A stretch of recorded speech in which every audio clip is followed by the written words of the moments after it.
Lesson 6.3, Logarithms and Logarithmic Functions. Our essential question, how do you define, evaluate, and use inverse property of logarithmic functions?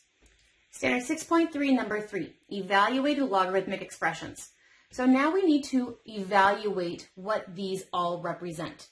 So, log. It'll be easier to do this if I can convert it to exponent form.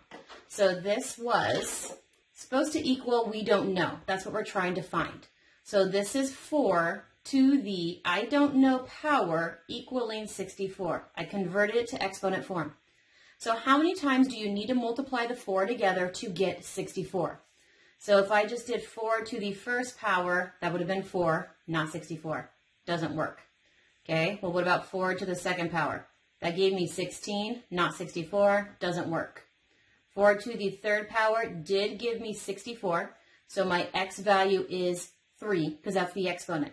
So log base 4 of 64 is 3, and this is your answer. So let's figure out what this equals. I have 5 to the I don't know power equaling a 0.2. Well, the only way that a whole number raised to an exponent can give me a decimal is if this was negative. So let us see. What is 5 to the negative 1 power? Typing that into my calculator, that is 0.2. So that meant log base 5 of 0.2 is the exponent negative 1.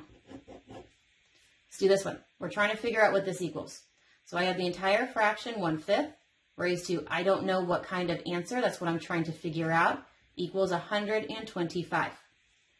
A fraction is coming to a non-fraction. That means that my exponent needs to be negative.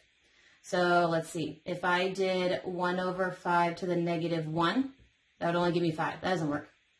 If I did 1 over 5 to the negative 2, that would have given me 25. That didn't work.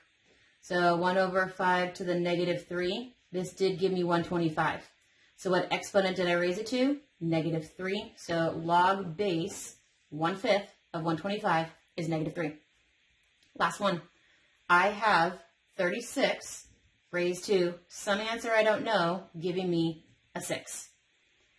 So I went from 36 to 6. Somehow it got smaller, which meant my exponent's probably going to be a fraction. So if it's a fraction, that meant that it was a radical. So what kind of radical of 36 would give me 6? Well, I know the square root of 36 would have given me 6, which meant that exponent was a 1/2. So this is 36, log base 36 of 6 gives me a 1/2. You have 4 problems to do on your own. Please do these 4 for independent practice.